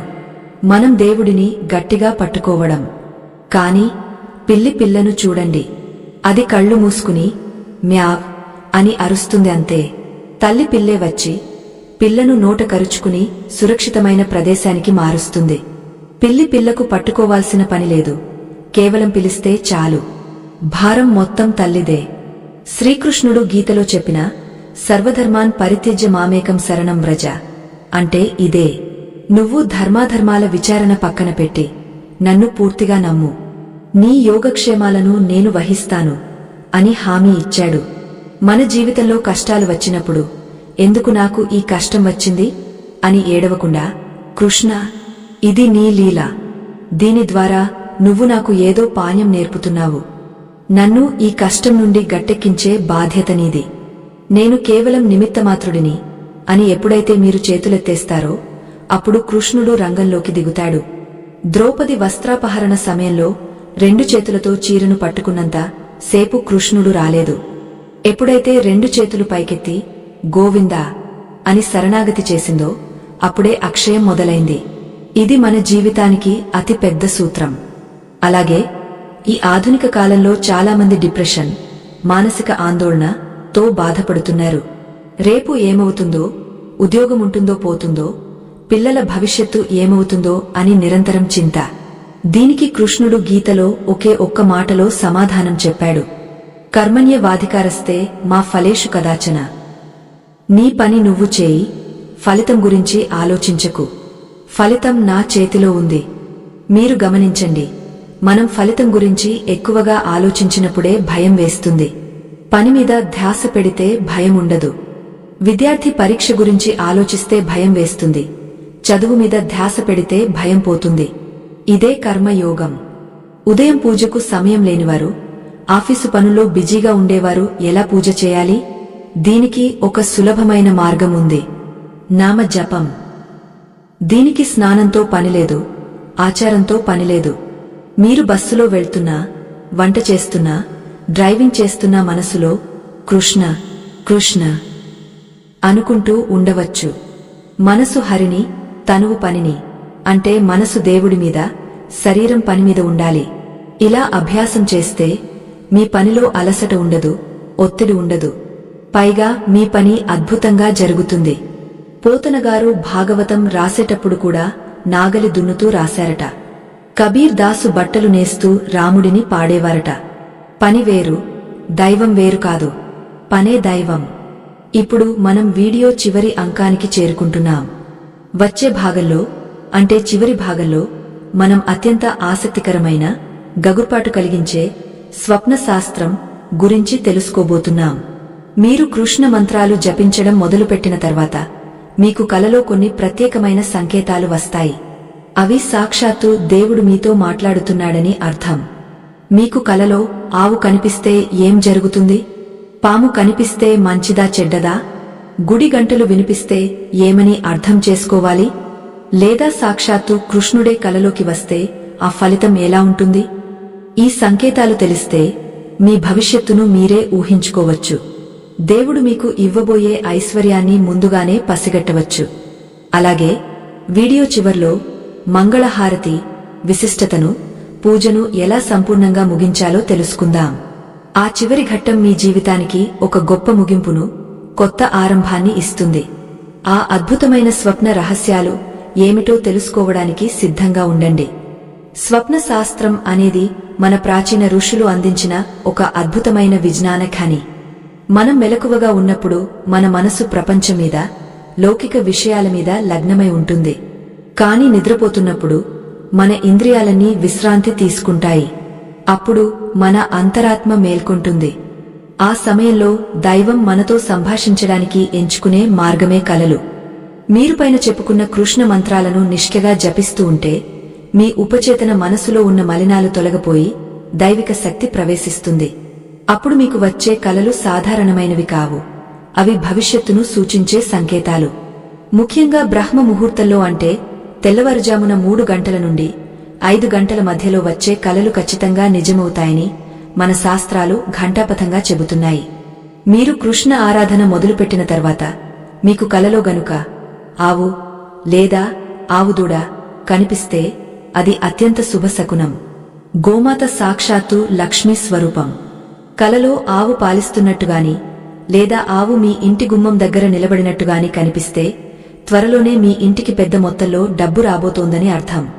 ఎప్పటి నుండో వసూలు కాని బాకీలు వసూలు అవుతాయని, లేదా ఆస్తి తగాదాలు మీకు అనుకూలంగా పరిష్కారం అవుతాయని దీని అర్థం. అలాగే కలలో తెల్లని ఆవు కనిపిస్తే సాత్విక సంపద అని, నల్లని ఆవు కనిపిస్తే వ్యాపారంలో లాభం అని పెద్దలు చెబుతారు. ఇక రెండవ సంకేతం పాలు, పెరుగు లేదా వెన్న. కృష్ణుడికి ఇష్టమైనవి ఇవే కదా. మీకు కలలో ఎవరైనా పాలు ఇస్తున్నట్టుగాని, లేదా మీరు పెరుగు అన్నం తింటున్నట్టుగాని, లేదా వెన్న ముద్దను చూస్తున్నట్టుగాని కనిపిస్తే మీ జీవితంలో భోగభాగ్యాలు పెరగబోతున్నాయని అర్థం. వెన్న అనేది పాల సారం. అంటే జీవితంలోని సారాన్ని, ఆనందాన్ని మీరు అనుభవించబోతున్నారు అని సంకేతం. అనారోగ్యంతో బాధపడేవారికి ఈ కల వస్తే త్వరలోనే వారికి ఆరోగ్యం కుదుటపడుతుందని, ఔషధాలు పనిచేస్తాయని అర్థం చేసుకోవాలి. ఇది కృష్ణుడు మీ ఆరోగ్యం పట్ల శ్రద్ధ తీసుకుంటున్నాడు అనడానికి నిదర్శనం.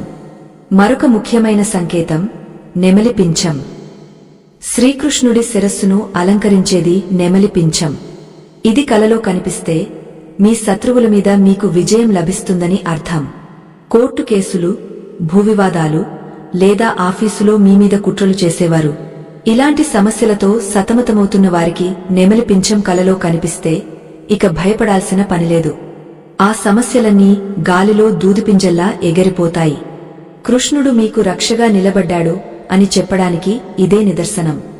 నెమలి పింఛం రంగురంగుల జీవితానికి, కీర్తి ప్రతిష్టలకు కూడా సంకేతం. సమాజంలో మీ గౌరవం పెరుగుతుందని ఇది సూచిస్తుంది. అన్నింటికంటే అద్భుతమైన కల మరొకటి ఉంది. అదే చిన్న పిల్లవాడు లేదా బాలకృష్ణుడు. మీకు కలలో ఒక అందమైన చిన్న పిల్లవాడు నవ్వుతూ కనిపిస్తే, లేదా గజ్జెల చప్పుడు వినిపిస్తే, లేదా మురళిగానం వినిపిస్తే మీరు చాలా అదృష్టవంతులు. సాక్షాత్తు ఆ పరమాత్ముడు మీ భక్తికి మెచ్చాడు అని అర్థం. సంతానం కోసం ఎదురుచూస్తున్న దంపతులకు ఈ కల వస్తే త్వరలోనే వారి ఇంట బొమ్మల కొలువు జరుగుతుందని అర్థం. సంతానం ఉన్నవారికి ఈ కల వస్తే మీ పిల్లలు ఉన్నత స్థాయికి ఎదుగుతారని, వారి ద్వారా మీకు మంచి పేరు వస్తుందని సంకేతం. మురళిగానం వినిపిస్తే మీ మనసులో ఉన్న అలజడి తగ్గి ప్రశాంతత లభిస్తుందని అర్థం. అయితే కొన్నిసార్లు భయపెట్టే కలలు కూడా రావచ్చు. పాము తరిమినట్టు, లేదా కింద పడిపోతున్నట్టు, లేదా అగ్ని ప్రమాదాలు జరిగినట్టు కలలు వస్తే కంగారు పడకండి. మంత్ర సాధన చేసేటప్పుడు ఇలాంటి కలలు రావడం సహజం. దీని అర్థమేంటంటే మీ పూర్వజన్మ కర్మలు, పాపాలు దగ్ధమైపోతున్నాయి అని. ఆ చెడు కర్మలు విడిచిపోయేటప్పుడు ఇలాంటి భయానక రూపాల్లో కలలోకి వచ్చి వెళ్లిపోతాయి. ఇలాంటి కల వస్తే వెంటనే నిద్రలేచి కాళ్లు చేతులు కడుక్కుని అచ్యుతం కేశవం రామనారాయణం అని 3 సార్లు స్మరించి ఒక గుక్కెడు నీళ్లు తాగపడుకోండి. ఆ దోషం పరిహారం అయిపోతుంది. స్వప్న శాస్త్రం తర్వాత మనం తెలుసుకోవలసిన మరియు పాటించవలసిన మరొక ముఖ్యమైన అంశం నిష్కామ కర్మ. మనం వీడియో ప్రారంభం నుండి ఇప్పటి వరకు ఎన్నో మంత్రాలు, తంత్రాలు, పరిహారాలు చెప్పుకున్నాం. ఇవన్నీ పని చేస్తాయి, ఖచ్చితంగా ఫలితాన్నిస్తాయి. కాని మనలో ఉండకూడనిది అత్యాశ. విత్తనం నాటిన వెంటనే చెట్టు రాదు, కాయ కాయదు. దానికి నీరు పోయాలి, ఎరువు వేయాలి, రక్షించాలి. అలాగే మంత్రం అనే విత్తనాన్ని నాటిన తర్వాత నమ్మకం అనే నీరు పోయాలి, ఓర్పు అనే ఎరువు వేయాలి. అప్పుడే ఫలితం దక్కుతుంది. కొంతమంది వారం రోజులు పూజ చేసి నాకు ఇంకా డబ్బులు రాలేదు, ఈ మంత్రం పని చేయడం లేదు అని ఆపేస్తారు. ఇది చాలా తప్పు. ఒక బండరాయిని పగలగొట్టడానికి 99 దెబ్బలు కొట్టినా పగలదు, కాని ఒక 100వ దెబ్బకు పగులుతుంది. అంటే ఆ 99 దెబ్బలు వృధా అయినట్టా? కాదు. ఆ 99 దెబ్బలు రాయిని లోపల బలహీనపరిచాయి కాబట్టే ఒక 100వ దెబ్బకు అది పగిలింది. అలాగే మీ ప్రార్థన కూడా. మీరు చేసే ప్రతి జపం, ప్రతి నామం మీ కర్మను ప్రక్షాళన చేస్తూనే ఉంటుంది. ఫలితం కనిపించకపోయినా అంతర్గతంగా మార్పు జరుగుతూనే ఉంటుంది. కృష్ణుడు గీతలో చెప్పినట్టు నీ పని నువ్వు చేయి, యోగ్యతను బట్టి నేను ఇస్తాను. ఆయన ఇచ్చేటప్పుడు వడ్డీతో సహా ఇస్తాడు. మనం కుచేలుడి కథ మళ్లీ ఒక్కసారి గుర్తు చేసుకుందాం. కుచేలుడు కృష్ణుడిని కలిసి తిరిగి ఇంటికి వచ్చేటప్పుడు కృష్ణుడు అతనికి చేతిలో చిల్లిగవ్వ కూడా పెట్టలేదు. కుచేలుడు దారి పొడవునా ఏమనుకున్నాడు? కృష్ణుడు నన్ను మర్చిపోయాడేమో, కనీసం నా పిల్లల కోసం ఏదైనా ఇచ్చి ఉంటే బాగుండేది అని అనుకోలేదు. నా స్వామి దర్శనం దొరికింది, అది చాలు. నా దరిద్రం నా కర్మ అని అనుకున్నాడు. కాని ఇంటికి వెళ్లేసరికి ఏం జరిగింది? పూరి గుడిసె స్థానంలో ఇంద్రభవనం వెలిసింది. అంటే కృష్ణుడు మనకు తెలియకుండానే మనకు ఊహించని సమయంలో వరాలు ఇస్తాడు. దాన్నే అదృశ్య హస్తం అంటారు. ఆ అదృశ్య హస్తం మీ జీవితంలో కూడా పనిచేస్తుంది, నమ్మండి. ఇప్పుడు ఈ ఆధ్యాత్మిక ప్రయాణంలో చివరి ఘట్టం మరియు అత్యంత పవిత్రమైన ఘట్టం మంగళ హారతి. మనం నిత్యం చేసే పూజను ఎలా ముగించాలి? మంగళ హారతి ఎందుకు ఇవ్వాలి? చాలామంది ఏదో మొక్కుబడిగా హారతి కర్పూరం వెలిగించి తిప్పేస్తారు. కాని అందులో ఒక గొప్ప తత్వం ఉంది. కర్పూరం వెలిగించినప్పుడు ఏమవుతుంది? అది పూర్తిగా కాలిపోతుంది. చివరికి బూడిద కూడా మిగలదు. అంటే ఏంటి? స్వామీ, నాలోని అహంకారం కూడా ఈ కర్పూరంలా కాలిపోవాలి. నా అనే మమకారం పూర్తిగా నశించి నేను నీలో ఐక్యం కావాలి అని దీని అంతరార్థం. పూజ చివరలో కర్పూర హారతి వెలిగించి కృష్ణుడి పాదాల నుండి శిరస్సు వరకు 3 సార్లు గుండ్రంగా తిప్పుతూ ఈ శ్లోకాన్ని లేదా భావాన్ని మనసులో చెప్పుకోవాలి. కాయన వాచా మనసేంద్రియర్వాత్ బుద్ధ్యాత్మనా వా ప్రకృతేః స్వభావాత్ కరోమి యద్యత్ సకలం పరస్మై నారాయణాయేతి సమర్పయామి. దీని అర్థం, నా శరీరం, మాట, మనసు, ఇంద్రియాలు, బుద్ధి, ఆత్మ, వీటి ద్వారా నేను చేసే ప్రతి పనిని, నా స్వభావం వల్ల జరిగే ప్రతిక్రియను ఆ శ్రీమన్నారాయణుడికే అర్పిస్తున్నాను. ఇది సంపూర్ణ శరణాగతి మంత్రం. ఇది చదివిన తర్వాతే పూజ పూర్తవుతుంది. హారతి ఇచ్చిన తర్వాత ఆ వెలుగును కళ్లకు అద్దుకోవాలి. అంటే, స్వామీ, నీ జ్ఞాన ప్రకాశం నా కళ్ల ద్వారా నా లోపలికి ప్రవేశించి నా అజ్ఞాన చీకట్లను పారద్రోలాలి అని కోరుకోవడం. ఆ తర్వాత సాష్టాంగ నమస్కారం చేయాలి. పురుషులు అయితే దండల్లా నేలమీద పడుకుని అష్టాంగ నమస్కారం, స్త్రీలు అయితే మోకాళ్ల మీద వంగే పంచాంగ నమస్కారం నమస్కరించాలి. చివరగా అపరాధ క్షమాపణ అడగాలి. తెలిసిగాని తెలియకగాని నేను ఏమైనా తప్పులు చేసి ఉంటే, మంత్రలోపం, తంత్రలోపం, క్రియాలోపం జరిగి ఉంటే క్షమించు కృష్ణ అని వేడుకోవాలి. దేవుడు దయామయుడు, తప్పులను వెతకడు, తపనను చూస్తాడు. మనం ఇంతసేపు చెప్పుకున్న ఈ విషయాలని ఏదో పురాణ కాలక్షేపం కాదు. ఇవి మన జీవితాన్ని తీర్చిదిద్దే అద్భుతమైన సూత్రాలు. ఉదయం లేచిన దగ్గరి నుండి రాత్రి పడుకునే వరకు కృష్ణుడితో సహజీవనం చేయడం అలవాటు చేసుకోండి. మీ ఇల్లు దేవాలయం అవుతుంది. మీ మనసు బృందావనం అవుతుంది. మీ కష్టాలు గోవర్ధనగిరి అంత ఉన్నా కృష్ణుడు తన చిటికెన వేలితో వాటిని ఎత్తిపట్టుకుని మిమ్మల్ని కాపాడతాడు. జీవితం అంటే ఒక కురుక్షేత్ర సంగ్రామం. మనందరం అర్జునులం. మనకు సమస్యలు, సవాళ్లు, బంధాలు, భయాలు ఉంటాయి. కాని మన రథసారథి ఆ కృష్ణుడే అయితే విజయం తథ్యం.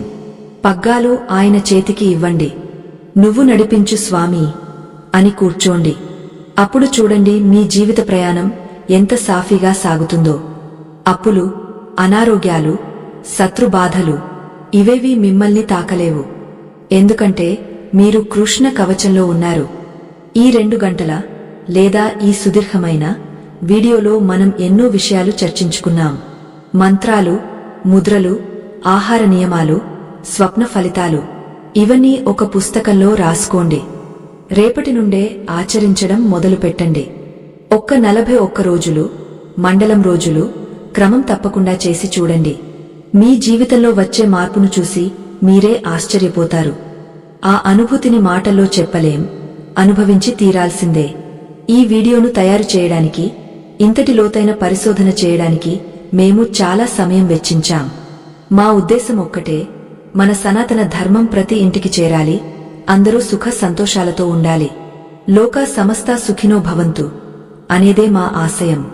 ఈ ప్రయత్నం మీకు నచ్చితే, ఈ వీడియో మీ హృదయాన్ని తాకితే దయచేసి మా ఛానల్కు చందాదారులుగా చేరండి. పక్కనే ఉన్న గంట సింబల్ను నొక్కండి. తద్వారా మేము చేసే ప్రతి ఆధ్యాత్మిక వీడియో మీకు వెంటనే అందుతుంది. అలాగే ఈ వీడియోను లైక్ చేసి మీ బంధుమిత్రులకు, వాట్సాప్ గ్రూపులలో షేర్ చేయండి. ఒక మంచి విషయం నలుగురికి పంచడం కూడా దైవసేవే. మీకు ఈ మంత్రాల గురించి గాని, పూజా విధానం గురించి గాని ఏమైనా సందేహాలుంటే కింద కామెంట్ బాక్స్లో అడగండి. మాకు తెలిసినంత వరకు సమాధానం ఇవ్వడానికి ప్రయత్నిస్తాం.